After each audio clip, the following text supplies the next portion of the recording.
Lump sum डालते रहता हूँ मैडम। उसमें क्या है ना, 3 फंड जो रखा हूँ, यूटीआई फ्लेक्सी फंड और पराग पारित फ्लेक्सी फंड और एक एसबीआई फोकस फंड। इसका जैसे तो एनएफी को देखते हुए पर मंथ 4,000 3,000 मैंने टोटल जो 20,000 में से 8,000 एसआईपी करता हूँ और हाँ, मतलब लमसम 12,000 डालता हूँ इसी 3 फंड में लमसम। अच्छा, अच्छा। और इसके अलावा आपने 20,000 का भी कुछ निवेश किया हुआ है, हर महीना आप करते हैं? टोटल इन्वेस्टमेंट 20,000 का है मैडम। उसमें से 8,000 की एसआईपी और 12,000 का आपका ये लमसम डालता हूँ पर मंथ। अच्छा, ठीक है।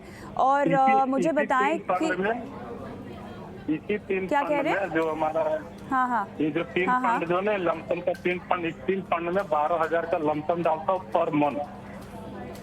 ठीक है, ठीक है। ये जो रणनीति है लमसम करने की और एसआईपी करने की, ये आपको किसने रेकमेंड की सीताराम जी? लमसम वो आपका भी शो देखते थे, फायदेमंद फंड, पहले सीएम जैसी आवाज में, यही सब अच्छा, देखते अच्छा। देखते किए। अच्छा, पहले आप अच्छा। सीएम जैसी बहुत आवाज बढ़िया। में आते थे, जी। तो सीएम जैसी आवाज से आपके उसमें भी आपका मैं शो देखते थे, फायदेमंद फंड। हाँ, सीताराम जी, एक सवाल मुझे आपसे पूछना है। आपको 8 साल, 10 साल, 15 साल में अच्छा रिटर्न चाहिए। अब अच्छा रिटर्न तो असीमित है, तो कितना आपको इकट्ठा करना है? कुछ आपने फिगर अपने ज़हन में रखी है क्या?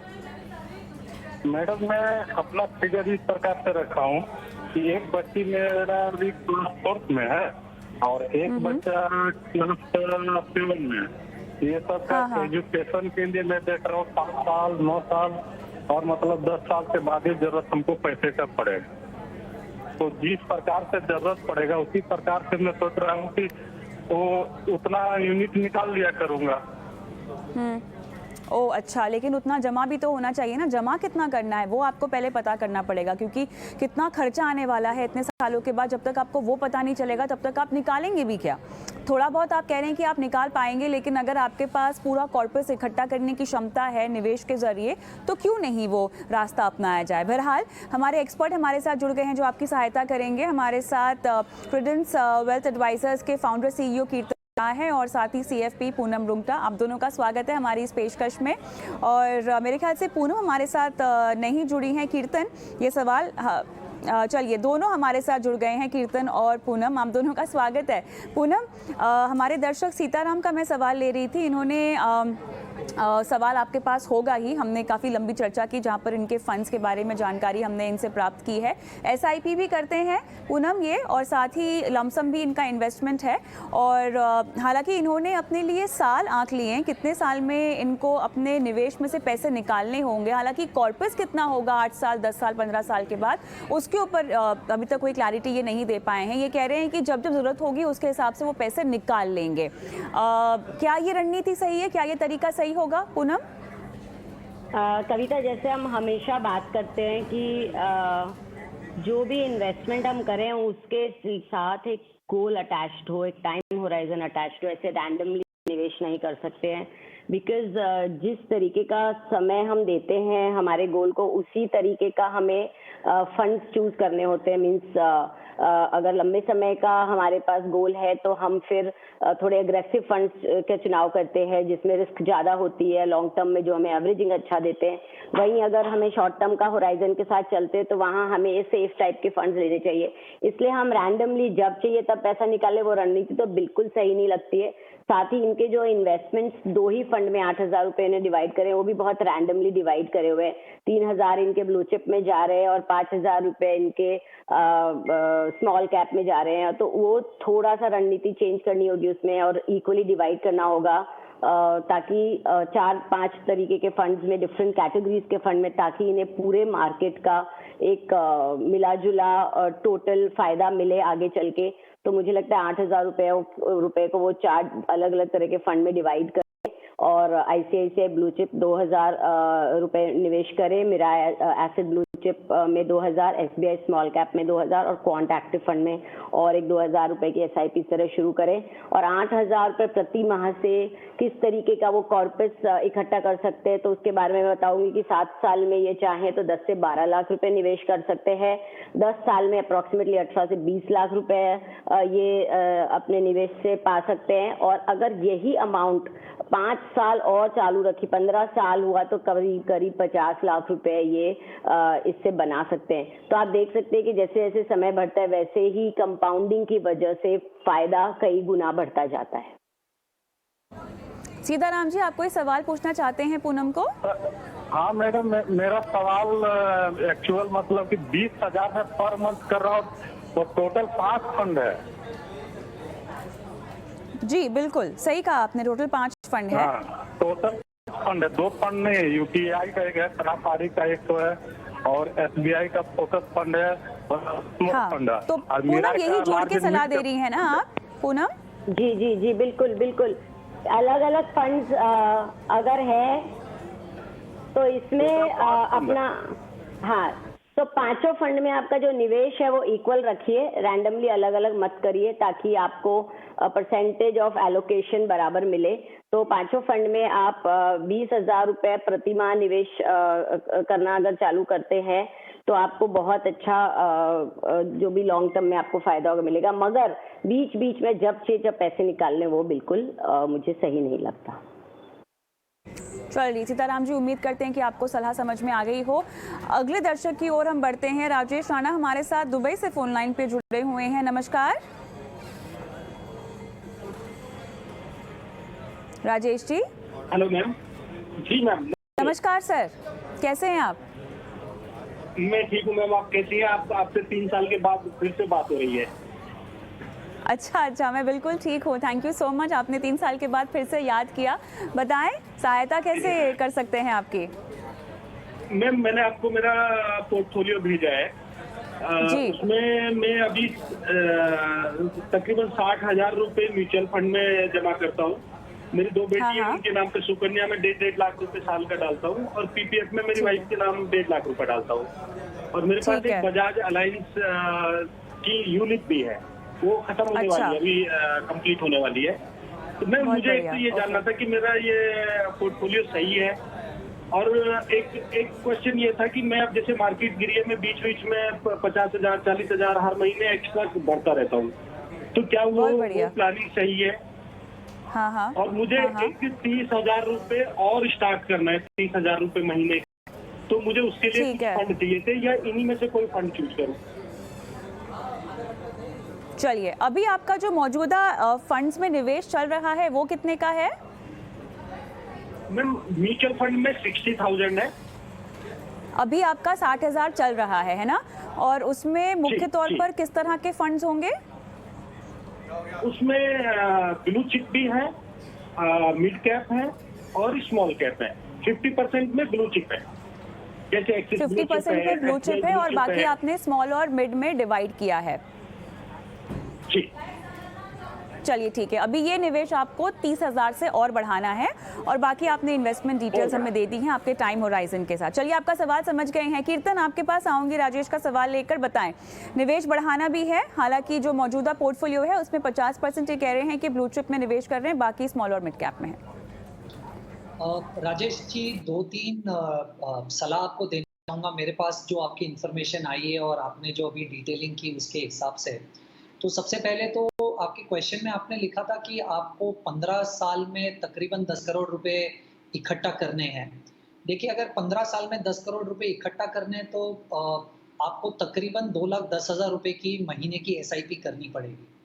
आपने अब कहा कि आप 6,000 रुपए 60,000 रुपए की SIP कर रहे हैं और उसे 30,000 रुपए की SIP से बढ़ाना चाहते, वो मिलकर 90,000 हो जाएगी। तो आपको सबसे पहले तो ये करना है कि अगर आप एक साथ 2,10,000 की SIP नहीं कर पा रहे तो आपको स्टेप अप SIP का सहारा लेना चाहिए। हर साल अगर आपकी इनकम बढ़ने पे थोड़ा सा ज़्यादा एलोकेशन आप SIP के तरफ कर पाए तो वो आपको हेल्प करेगा आपके गोल के ज़्यादा नज़दीक पहुँचने से।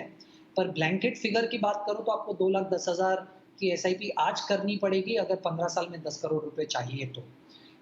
दूसरी बात, जैसे आपने कहा कि आप 10,000 रुपए क्लिप में भी पैसा लगा रहे, 25,000 रुपए 2 डॉटर्स का सुकन्या समृद्धि में लगा रहे, 12,500 रुपए आप पीपीएफ में भी लगा रहे। अगर इसे मैं इकट्ठा कर दूं तो इसका रिटर्न मैं जो म्यूचुअल फंड के रिटर्न के मुकाबले कंपेयर करने की कोशिश कर रहा हूं तो इसमें काफी कम निकलेगा।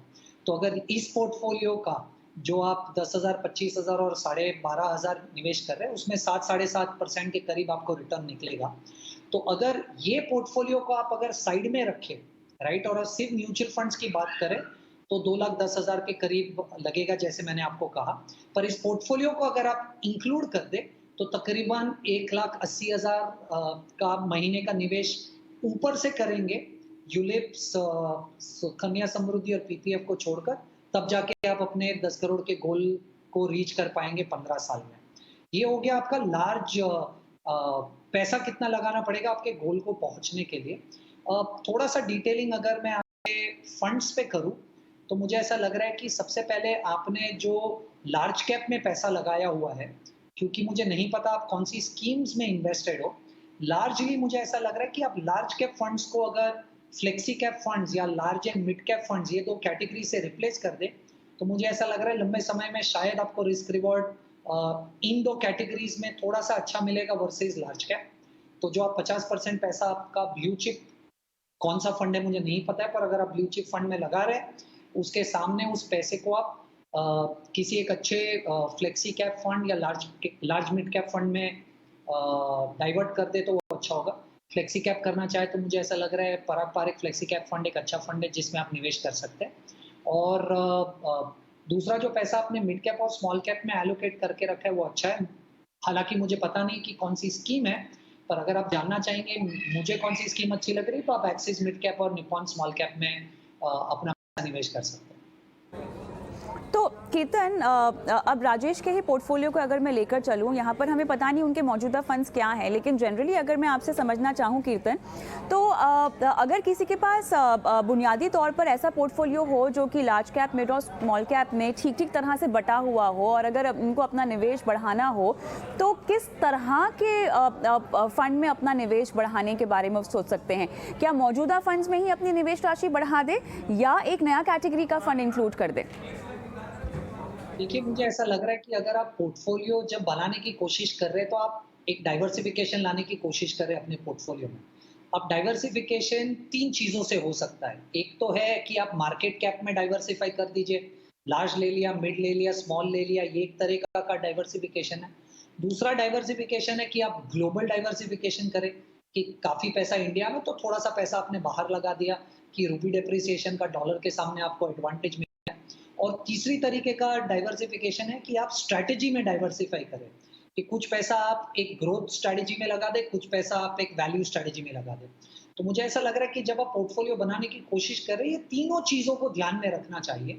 मुझे ऐसा लग रहा है कि 4 या 5 फंड का अगर आप एक पोर्टफोलियो बनाएं, राइट, उसमें ये तीनों चीज़ की डाइवर्सिफिकेशन जो मैंने आपको कही वो आप एक 4 या 5 फंड के पोर्टफोलियो में आराम से इंक्लूड कर सकते हैं। मुझे नहीं लगता कि किसी भी इन्वेस्टर को पोर्टफोलियो बड़ा होने के बावजूद भी 4 या 5 फंड से ज़्यादा निवेश करने की ज़रूरत है।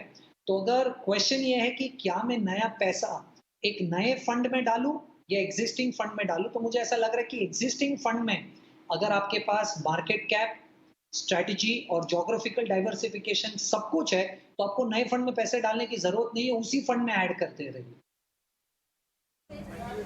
राजेश जी, आप क्या फोन लाइन पर हैं मेरे साथ? आप कीर्तन को कोई सवाल पूछना चाहते हैं? जी, मैं ये पूछना चाहता हूँ कि जो मैं नया 30,000 इन्वेस्ट करना चाहता हूँ उसके लिए कुछ शेयर फंड बता सकते हैं? कीर्तन? तो राजेश जी, क्योंकि मैंने आपको पीपीएफए सजेस्ट किया है, एक्सिस मिड कैप और निपॉन स्मॉल कैप सजेस्ट किया है, मुझे ऐसा लग रहा है लार्ज, मिड और स्मॉल उसका कॉम्पोजिशन आ गया है यहाँ पर। जोग्राफिकल डाइवर्सिफिकेशन भी थोड़ा सा आ गया है क्योंकि आपने पीपीएफएस में एक्सपोजर लिया है जो आपको थोड़ा सा यूएस स्टॉक्स में एक्सपोजर दे देता है। अब इसमें एक ही चीज मिसिंग है मुझे ऐसा लग रहा है जो है वैल्यू स्ट्रैटेजी, क्योंकि एक्सिस निपॉन दोनों ग्रोथ स्ट्रैटेजी पे फोकस करते हैं। तो वैल्यू स्ट्रैटेजी को ऐड करने के लिए मुझे ऐसा लग रहा है कि आप आईसीआईसीआई ब्लू चिप में अगर पैसा लगा दें तो एक वैल्यू स्ट्रेटजी भी ऐड हो जाएगी और आपका पोर्टफोलियो मेरे हिसाब से थोड़ा सा डाइवर्सिफाई जिस तरीके से होना चाहिए वैसा हो जाएगा। ऑलराइट राजेश जी, उम्मीद करते हैं कि सभी सवालों के जवाब आपको मिल गए हों। ऑल द बेस्ट आपके इन्वेस्टमेंट के लिए, और 3 साल के बाद बात करके आपसे बहुत अच्छा लगा।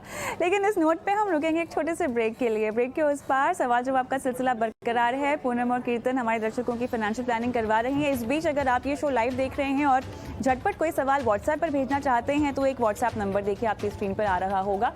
नंबर देखिए और अपना सवाल इन्वेस्टमेंट से जुड़ा हुआ इस व्हाट्सएप नंबर पर भेज दीजिए। मिलते हैं आपको इस ब्रेक के बाद।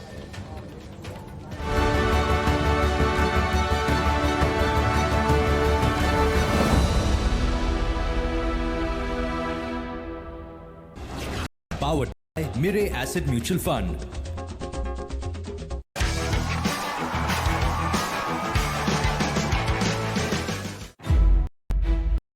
आपके शेयर, आपके ट्रेड, इंडस्ट्री से जुड़े सभी अपडेट।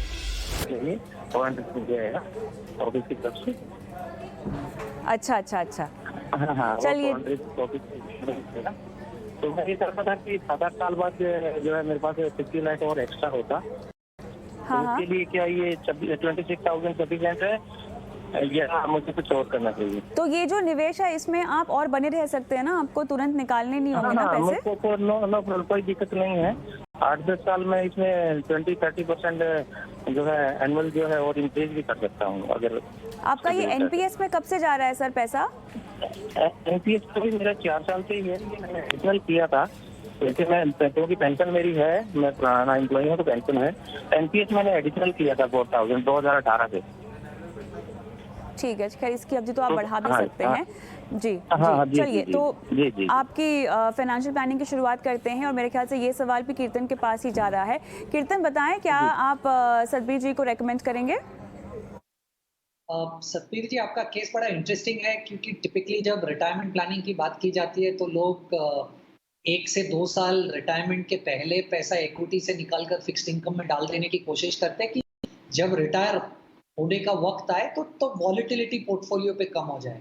आपके केस में बड़ा इंटरेस्टिंग है कि आपको पेंशन वगैरह जो भी मिलने वाली है उसके बाद भी आपके पास काफ़ी पैसा बचने वाला है, तो आप इसे रिटायरमेंट कॉर्पस इकट्ठा करने के लिए नहीं बल्कि रिटायरमेंट के बाद भी एसआईपी कंटिन्यू करना चाहते हैं। पर 2-3 चीज़ें आपको मैं डेफिनेटली हाईलाइट करना चाहूँगा। मुझे नहीं पता है कि आपके ये रिस्क प्रोफाइल से मैच होगा या नहीं, पर मुझे ऐसा लग रहा है कि ये मुझे डेफिनेटली आपको बताना चाहिए। तो सबसे पहले मैं आपके पोर्टफोलियो पे आता हूँ। सतबीर जी, अगर आप अपना पोर्टफोलियो देखें तो उस पोर्टफोलियो में काफ़ी ओवरलैप है। ओवरलैप का मतलब है कि 2 स्कीम्स आपको लग रहा है कि आपने अलग-अलग फंड्स में पैसा लगाया हुआ है, पर उन दोनों का पोर्टफोलियो अगर आप स्टडी करें तो 70-80% पैसा दोनों फंड्स में सेम स्टॉक्स में लगा हुआ है। तो उससे आपका डाइवर्सिफिकेशन का पर्पस सॉल्व नहीं हो रहा है। तो उस कॉन्सेप्ट से या उसे नज़र में रख के सबसे पहले तो मुझे ऐसा लग रहा है कि आप कोटक फ्लेक्सी कैप से एग्जिट करके उसमें से जो पैसा बचेगा या जो एसआईपी आपकी होगी उन दोनों को आप एक्सिस फ्लेक्सी कैप में ऐड कर दीजिए। दूसरा, आपके पास कैनरा इमर्जिंग है, उसे भी एग्जिट करके और उसका भी जो एसआईपी का पैसा बनेगा उसे एक नए फंड में डाल दीजिए पीपीएफएस फ्लेक्सी कैप में, राइट। और तीसरा, आपके पास क्वांट का स्मॉल कैप है, उसे भी निकालकर आप कैनरा के स्मॉल कैप में एसआईपी और पैसा मूव कर दीजिए। इससे 2 चीज होगी, आपके पास जो ओवरलैपिंग पोर्टफोलियोज है वो कम हो जाएंगे और ऑल्सो आपने 2-3 फंड्स एक ही एएमसी के अलग अलग फंड्स में डाले हुए हैं, जिससे एक एएमसी में आपका एक्सपोजर काफी बढ़ रहा है, वो एएमसी वाइज आपका एक्सपोजर कम हो जाएगा। तो सबसे पहले तो ये चीज कीजिए। पर दूसरी एक इंपॉर्टेंट चीज जो मैं आपको हाईलाइट करना चाहूंगा, हालांकि आपने ये कहा है कि आपके पास इनफ पैसा होगा रिटायरमेंट के बाद जिसके बाद भी आप ये एसआईपी कंटिन्यू कर पाएंगे, पर जब मैं आपका पोर्टफोलियो देख रहा हूँ, आपके पोर्टफोलियो मिड कैप और स्मॉल कैप में काफी हैवी है। तो आपका allocation mid cap small cap में काफी ज्यादा हैवी है। तो सबसे पहले तो क्योंकि मैं सोच रहा हूँ आप रिटायर हो चुके हो, तो स्मॉल कैप मिड कैप में इतना एक्सपोजर होना मुझे नहीं पता कि आपके रिस्क प्रोफाइल को सूट करता है या नहीं, पर ये पॉइंट नजर में रखिएगा अगर आप मिस कर चुके हैं तो। और ये भी ध्यान में रखिएगा कि अगर आप मिड कैप स्मॉल कैप में इतना ज्यादा एक्सपोजर ले रहे हो या इवन थोड़ा सा भी एक्सपोजर ले रहे हो, mid cap small cap funds को कम से कम 7 या 8 साल का एक्सपोजर या कंटिन्यूअस इन्वेस्टिंग चाहिए उन फंड्स को रियलिस्टिकली परफॉर्म करने के लिए। तो क्योंकि आप रिटायर हो चुके हो, ये दूसरा एक मैं क्वेश्चन आपसे पूछना चाहूंगा जिसपे मुझे चाहिए कि आप थोड़ा सा सोच लीजिए कि क्या आपके पास और 7-8 साल है कि आप ये mid cap small cap funds में बने रहे कि उसकी वॉलेटिलिटी से आपको रिटर्न का एक्सपीरियंस अच्छा हो। तो ये दो डेफिनेटली क्वेश्चंस पे आप सोचिएगा। कीर्तन, इनका एक्चुअली कहना ये है कि ये इस निवेश में से जल्दी निकलना अभी फिलहाल नहीं चाहते हैं या उस पर अभी तक कोई निर्णय नहीं लिया है। तो ऐसा अगर हम अज्यूम करके चले कि इनका नजरिया लंबी अवधि का है? आई थिंक अगर 7-8 साल तक रुक सके तो डेफिनेटली मुझे नहीं लगता कि उनको अगर कैश फ्लो की जरूरत नहीं है तो वो इन फंड्स में क्यों ना बने रहे। पर मुझे ऐसा लग रहा है कि उन्हें एलोकेट ज्यादा टेक्निकल ना जाके large cap mid cap small cap में एलोकेशन एटलीस्ट इक्वल कर दे अगर वो, तो फ्लेक्सी कैप फंड्स को लार्ज कैप समझकर फ्लेक्सी कैप फंड में, मिड कैप फंड में और स्मॉल कैप फंड में एलोकेशन अगर बराबर कर दे तो आई थिंक लार्जर एक्सटेंट तक मुझे ऐसा लग रहा है कि प्रॉबेबली उनका जो पोर्टफोलियो हो जाएगा काफी स्टेबल हो जाएगा। सतबीर जी, क्या आप फोन लाइन पर हैं मेरे साथ? कोई सवाल कीर्तन को पूछना चाहते हैं? जी जी जी जी मैं यही चेतन जी से ये पूछना चाहता था कि ये जो मेरा है ये रिटायरमेंट नहीं होगा, वो मेरा अलग से पैसा होगा, ये सिर्फ मैं एडिशनल कर रहा हूँ और इसको 7-8-10 साल जब जितनी भी लाइफ हो उतना मैं बढ़ा सकता हूँ। मुझे अलग से मिलेगा, वो पैसा अलग है, उसको मैं डेट फंड में या जो भी है उस टाइम चला लूंगा आपसे, उसको कहाँ यूज करना है वो अलग से होगा, ये मैं कंटिन्यू रख सकता हूँ।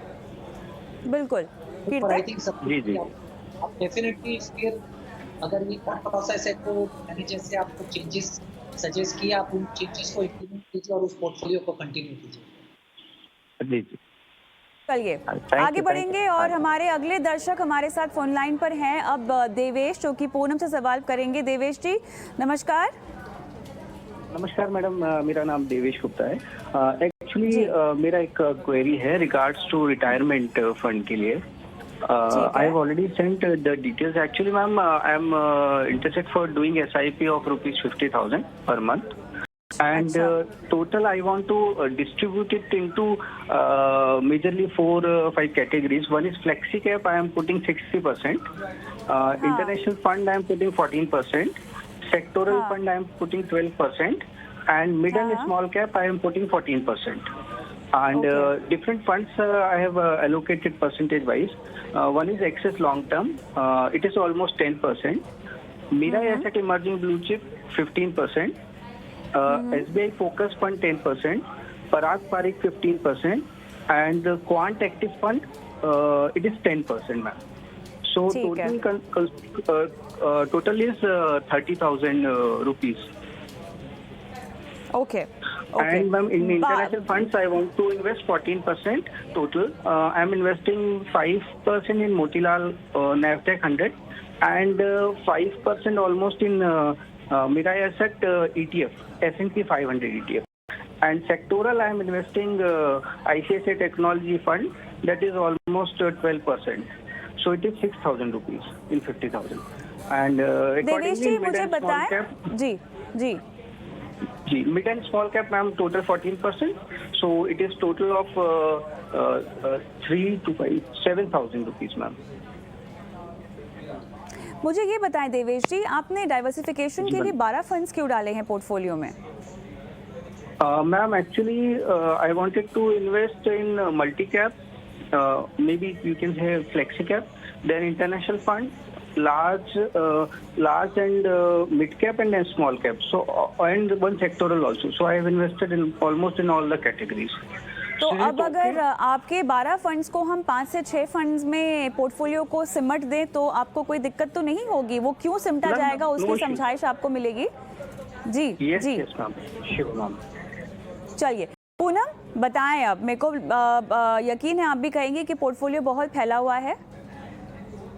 देवेश जी ने 50,000 रुपए का डिवीजन 12 फंड्स में किया है और बहुत सोच समझ के परसेंटेज वाइज एलोकेशन किया है। बट मैं यहाँ कहूँगी कविता कि एलोकेशन जो है वो इक्वल होना चाहिए डिफरेंट कैटेगरीज में, ताकि जो टोटल डाइवर्सिफिकेशन मिले डिफरेंट कैटेगरीज में, वो सही तरह बन पाए। यहाँ ये समझने की जरूरत है कि जो इन्होंने मल्टी कैप फंड्स लिए, पराग पारिक का फ्लेक्सी कैप और क्वांट एक्टिव फंड जो एक भी एक मल्टी कैप फंड है और पराग पारिक फ्लेक्सी कैप फंड है, तो क्वांट और इन दोनों में मिला के भी उसमें भी लार्ज कैप, स्मॉल कैप और इंटरनेशनल फंड्स होते हैं।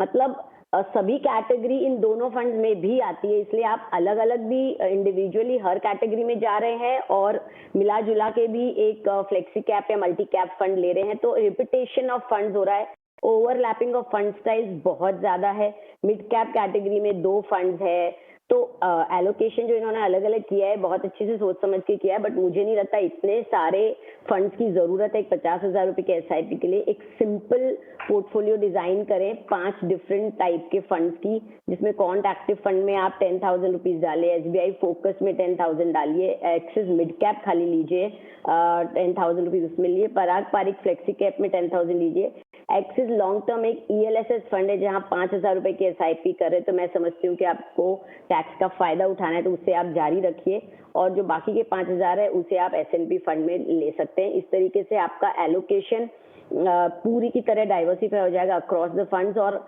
आप जो 50 करोड़ रुपए आप रिटायरमेंट में चाह रहे हैं, तो मैं वो समझना चाहूंगी आपसे कि आपने क्या सोच के इस 50 करोड़ की रकम पे पहुंचे हैं और ये आपको कितने समय में चाहिए। तो हमें जो भी रकम चाहिए वो बहुत सोच समझ के साइंटिफिकली कैलकुलेट करके उसके हिसाब से बैकवर्ड काउंटिंग करके SIP करनी होती है, ना कि हमको एक रैंडम फिगर पकड़ लें और उससे फिर हमारा इन्वेस्टमेंट का फिगर सोचे, बिकॉज एवरीथिंग डिपेंड्स अपॉन हमारा जो गोल है। तो गोल अगर सोचा समझा इन्फ्लेशन को फैक्टर इन करके लिया हुआ होगा तो हमारी प्लानिंग बहुत सटीक और बहुत अच्छी स्मूथली पूरी होगी।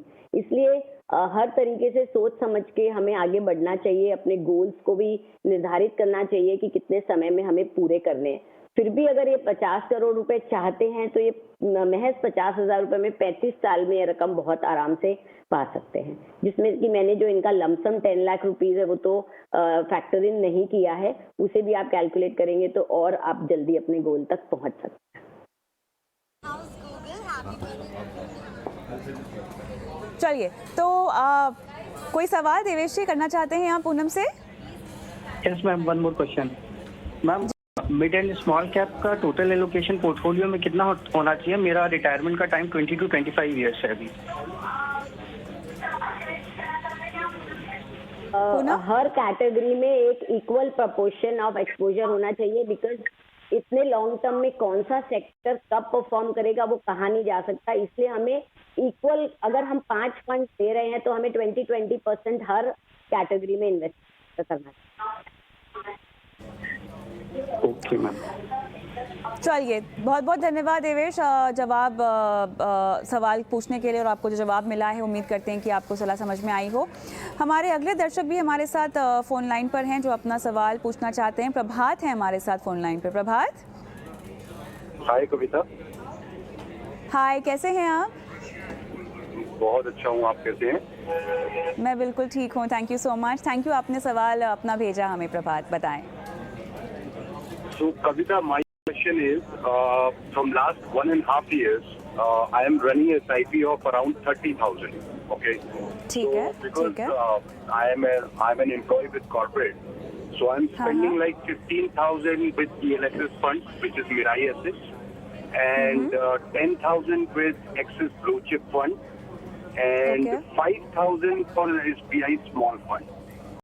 And my goal, I'm now 37 years old, so I started this from last year. So this was, I was 36, so I'm expecting by the time I reach 40, I should have at least 1.5. So would you please let me know that how much amount I need to invest, or again, which fund will be suitable to achieve my goal? प्रभात, कितना समय है आपके पास इस लक्ष्य के लिए? 1.5 करोड़ को इकट्ठा करने के लिए अभी कितने साल बाकी हैं? So still I have 4 years approximate. चलिए, अप्रॉक्सीमेटली 4 साल हैं और फिलहाल 30,000 रुपए की आप SIP कर रहे हैं, है ना? कहीं पर आपने कोई लमसम में इन्वेस्टमेंट किया हुआ है क्या? नहीं, अभी तक नहीं। कोई आपकी FD मैच्योर होने वाली हो? यस एक नेक्स्ट ईयर में मेरे को उसका कुछ पे आउट मिलेगा around 6 to 7 lakhs for insurance policy I think. Okay, तो चलिए, आपका गोल थोड़ा सा मुश्किल तो है अचीव करना, लेकिन देखते हैं हमारे एक्सपर्ट आपको क्या सलाह देते हैं। जी जी। One more thing I want to add. I can extend up to 50,000 per month. That is my capacity. बहुत बढ़िया। Okay. ठीक है। And I have ठीक है। also spent in equity for almost in my portfolio I have shares of around 3 lakhs. चलिए, ठीक है। कीर्तन बताएं, अब थोड़ी सी और क्लैरिटी आते हुए, ये अपने निवेश को बढ़ा सकते हैं और 20,000 से और इसको 50,000 कर सकते हैं। 4 साल में 1.5 करोड़ रुपए कितना और निवेश करना होगा? एक्चुअली थोड़ा सा स्टीप टारगेट है। मुझे ऐसा लग रहा है कि अगर आप 30,000 की SIP जो आज कर रहे हैं, अगले 5 साल या 4 साल तक कंटिन्यू करें तो तकरीबन 18 से 20 लाख तक कॉर्पस जमा हो जाएगा। तो उनकी एक्सपेक्टेशन वर्सेस रियलिटी में काफ़ी स्टीप गैप है। इनफैक्ट अगर आप स्टेप अप SIP की भी बात करें तो मुझे ऐसा लग रहा है कि उनको हर साल अपना इन्वेस्टमेंट कम से कम 200-250% से SIP बढ़ानी पड़ेगी, तभी भी शायद वो 1 करोड़ या 1 करोड़ 20 लाख के करीब पहुंच पाएंगे। अगर उन्हें नंबर चाहिए, प्रभात, अगर आपको एक नंबर चाहिए कि आपको कितने की SIP करनी पड़ेगी 1.5 करोड़ का टारगेट पहुंचने के लिए 5 साल में, तो वो नंबर है 1,85,000 रुपीज़ अ मंथ। अगर आप 1,85,000 रुपीज़ अ मंथ करें तो मुझे ऐसा लग रहा है कि तकरीबन आप अपने गोल तक पहुंच जाएंगे, जो है 1.5 करोड़ रुपए का। अभी आपने थोड़ी देर पहले कहा कि आपके पास शायद 6 लाख रुपए नेक्स्ट 1 साल में आ जाएंगे। तो अगर आपके पास 1 साल में 6 लाख रुपए आ जाएंगे और अगर मैं अज्यूम करूं कि आपके पास और 3 साल है अपने गोल को अचीव करने के लिए, और उस पैसे को भी आप FD की जगह पे अगर आप म्यूचुअल फंड्स में इन्वेस्ट कर देते जिस पे 12% मिलेगा, तो वो 6 लाख रुपए अगले 3 साल में इन्वेस्टेड रहेंगे, तो तकरीबन 8.5 लाख रुपए हो जाएंगे। तो वो एक 8.5 लाख रुपए आप 20 लाख रुपए पे ऐड कर सकते हो, तभी भी वो 28 लाख रुपए तक पहुंचेंगे। और आपने कहा कि आज आपके पास तकरीबन 3 लाख रुपए है जो स्टॉक्स में है, वो भी अगर मैं अज्यूम करूं कि अगले 4 साल तक जो आपका टाइम होराइजन है गोल को रीच करने के लिए 12% कमा लेता है, तो वो 5 लाख रुपए के करीब हो जाएगा। तो 5 लाख रुपया प्लस तकरीबन 8 लाख रुपए, तो 13 लाख रुपीस होते हैं, और 20 लाख रुपए आप SIP से जमा कर लेंगे, तभी भी आप अपने गोल के काफ़ी दूर है। 33 लाख तक ही जमा कर पाएंगे। आपको आपकी SIP बहुत बड़े मार्जिन से इंक्रीज करनी पड़ेगी, जो है 1,85,000 रुपये की SIP करेंगे, तब जाकर आप अपने गोल को रीच कर पाएंगे। अगर मैं आपकी बात करूं, बिल्कुल, हाँ प्रभात, ऑलमोस्ट समय मेरा ख़त्म हो चुका है, लेकिन क्विकली क्या आप कीर्तन से कुछ समझना चाहते हैं? मैं ये कहना चाह रहा था कि मेरी जो SIP चल रही है ये इससे नहीं स्टार्ट हुई है, not from this year. So 2020 almost November से ये ऑलरेडी रनिंग है, अराउंड 30,000 ऑलरेडी रनिंग है। So I have already spent like if you can be 25 months. Alright Kirtan, मेरा समय खत्म हो चुका है, मैं स्ट्रेच कर रही हूँ, जल्दी से बताएं क्या करना चाहिए इनको। आई थिंक अगर आप 1 साल की भी 30,000 रुपए की SIP या 2 साल की 30,000 रुपए की SIP भी गिन ले अगर, राइट, तो भी इनके पास तकरीबन 3-3.5 लाख रुपए से ऊपर पैसा, आई एम नॉट अज्यूमिंग, जमा होगा। अगर 12% भी मैं अज्यूम करूँ, तो अगर वो 3 लाख रुपए को भी मैं अगर ऐड कर लूँ तो 5.5 लाख रुपए इकट्ठा हो जाएंगे उस पे। तो 33 चलिए, जितना हो सकता है तो निवेश को बढ़ाने की ज़रूरत होगी प्रभात जी आपको, और अगर ऐसा नहीं हो सकता तो आप थोड़ा सा अपना 4 साल का टाइम होराइजन है उसको बढ़ाने की कोशिश करें। बहुत बहुत धन्यवाद सवाल भेजने के लिए। कीर्तन आपका भी धन्यवाद, पूनम आपका भी धन्यवाद। दर्शकों की फाइनेंशियल प्लानिंग आपने करवाई, और इसी के साथ मुझे भी इजाज़त दें। नमस्कार।